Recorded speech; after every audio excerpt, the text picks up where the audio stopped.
Hello, hello. Oh, sorry about that. My internet is a little bit crazy today. No problem. We did it. We're here. Awesome. And seeing some quick messages to make sure everybody can see us. We get started in like 30 seconds.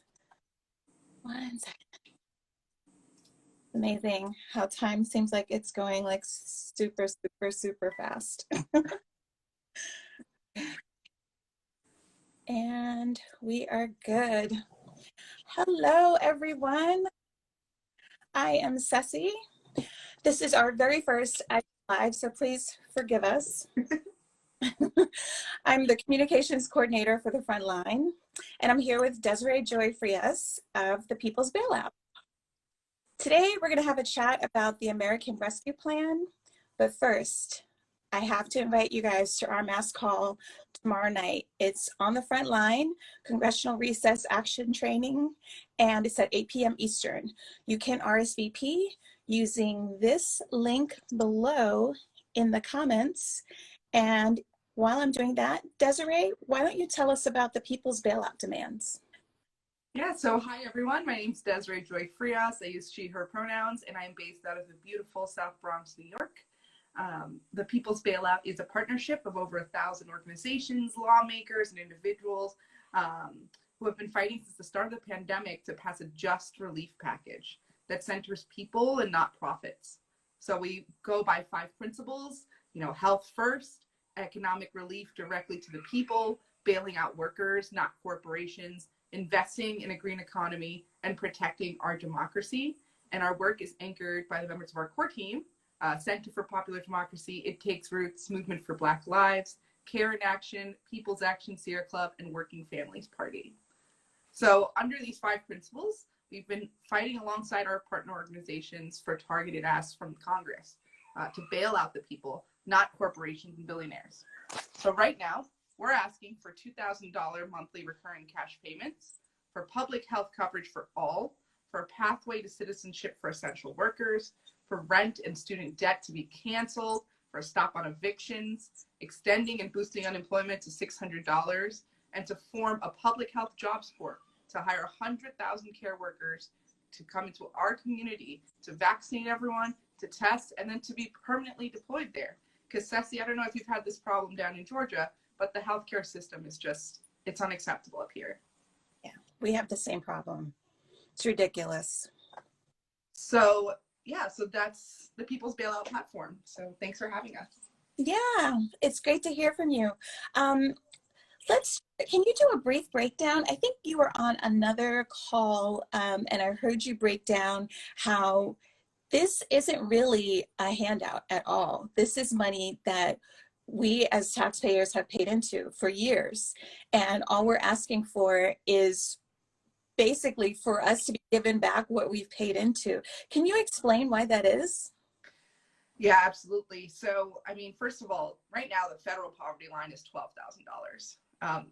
You can't live off of that here in New York City. I don't think you can live off of that anywhere. But meanwhile, our elected officials, our Congress people, they get $174,000 a year in taxpayer dollars. So we have to remember that as we pay our taxes, right, the money that's taken out every week out of that paycheck, that goes to the federal government, that money is being put there for a reason. And that reason is to take care of us when we're in need. There has never been in the last 100 years a bigger need than this pandemic. Mm-hmm. So we need to remember that when we're asking for the government to stimulate the economy, to hand out stimulus checks, that's just money that we've already put in over the years, and we're asking for it back now because we need it.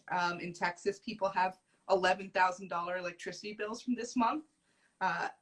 The suffering across the country due to this pandemic is widespread, impacting every community, especially Black and brown communities like mine. And that money is ours, so it's not a handout. That's exactly right. This is the money that we paid into for a social safety net, and we need the safety net. Thank you so much, Desiree. I really appreciate you coming on. Thank you, everybody, for joining us. As we are wrapping up, we need to make sure that you guys, once again, remember that the Frontline is hosting our very first Congressional Recess Access oh my God, action training tomorrow at 8 p.m. You can sign up and RSVP online. We will also be live on Twitter and we will be live on Facebook. So you can catch us there also.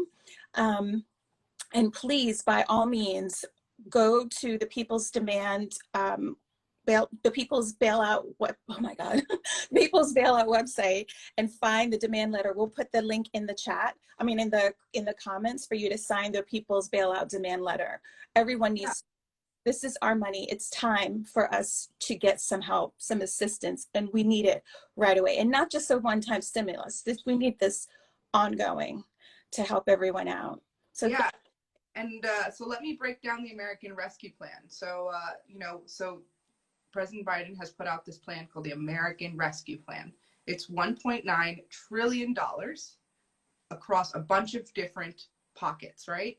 Mm-hmm. So first, the Biden administration wants to target the pandemic itself with the vaccination program, increasing testing and tracing, providing sick leave so people don't have to keep going to work after they've been diagnosed with COVID and infect everyone at their job and infect their family. And then to address race-based health disparities through this jobs corps. We don't have enough health workers in this country. We've seen our health workers working double shifts, just totally exhausted. We need more healthcare workers, especially in communities of color. All right, so in the next group, cash relief. So we're going to get another $1,400 check for families making less than $75,000. And then that's $2,800 if you're a married couple. They're also looking to expand housing benefits and SNAP benefits, as well as potentially increasing the federal minimum wage to $15. Here's the problem, though. That provision may not be in the final bill because the way that they're looking to pass this bill is without any Republican support through a process called budget reconciliation. So you can get a bill through the Senate with just the majority, which the Democrats have thanks to the work of our Black and brown sisters and brothers in Georgia. We now have the majority in the Senate. So we can pass a bill that impacts the budget with just a simple majority. However, what a lot of lawmakers are saying is that as important as it is to raise the minimum wage from $7.50 to $15, it may not be considered a budget change. So that may be left out for this particular bill. But the good news is that in the House, which is going to vote on the bill most likely on Friday, what they've added is an expansion of the child income tax credit. So they're looking to do $300 monthly checks a month for a whole year, which would be $3,600 per child under 6 and $3,000 for children aged 6 to 17. So this will be for families, again, earning less than $75,000. But I know that for me and my family, that'd make a huge difference. And then the last part is small businesses. So there's going to be another round of money for small businesses and restaurants, including Paycheck Protection Program. But I don't know if you remember this, Ceci. Last time there was Paycheck Protection Program, some large companies like Shake Shack put their hands in the pot. And Shake Shack actually took $10 million out of the Paycheck Protection Program, despite clearly not being a small business. So what they're looking to do to stop that from happening this time is they're going to have a 2-week period where it's just for businesses with 20 employees or less. So if you know anyone who has a small business, please encourage them to go to sba.gov where they can apply for these paycheck protection loans, which will help them survive this pandemic because we've already lost 400,000 small businesses. Right. And a lot of Black and brown businesses have had to shutter, and it's the brunt of has actually fallen on Black and brown and Indigenous people, not just, health-wise, but at home also. I'm fortunate to have been able to work from home, but a lot of women can't. And because schools are closed, it's really hard. It's tough out here. It's really, really tough. And people are having to face decisions they've never even considered before. So thank you so much for, taking the time to have lunch with us today and explain to us, because I think a lot of people don't really understand. It's simple, but it's also complicated. There's a lot of nooks and crannies in there. Very difficult to master it all. And you use really simple language to explain a very complicated thing. So thank you once again for being with us today. No problem. And, you know, we just have this tight window. So we think that this Friday is going to be the vote in the House. So that means this week, y'all have to go to this congressional recess action training tomorrow night. Mm-hmm. You need to call your elected officials and tell them to pass in the Congress to pass this bill. Yep. And then it goes to the Senate. Yep. Already know we're going to have problems with the Republicans in the Senate. They don't want to spend any money. Yep. They say that we don't need any money to get out of this. You know, Ted Cruz has his tickets to Mexico, so he doesn't need any money. But that's not the reality for the majority of us here in this country. So attend the training tomorrow night on Wednesday. The link is in the chat. And then, yeah, sign our demand letter. We're going to be delivering that in advance of this, in advance of the vote in the Senate. So you can sign our demand letter at thepeoplesbailout.org. Again, that's thepeoplesbailout.org. The link will also be in the chat. So yeah, call your elected officials. Tell them, like, I mean, we can't wait anymore. No. I don't know, Sassy. Like our neighbors can't wait. So no. They need to catch this. It's almost a year. I mean, how long are we supposed to wait? And the COVID's not going anywhere. So we need help. And someone also did ask, what could everyday people do? Call your representatives, come to the Frontline training tomorrow, learn how to skill up, learn how to, you know, get all the evidence you need at your fingertips, and you can make it happen.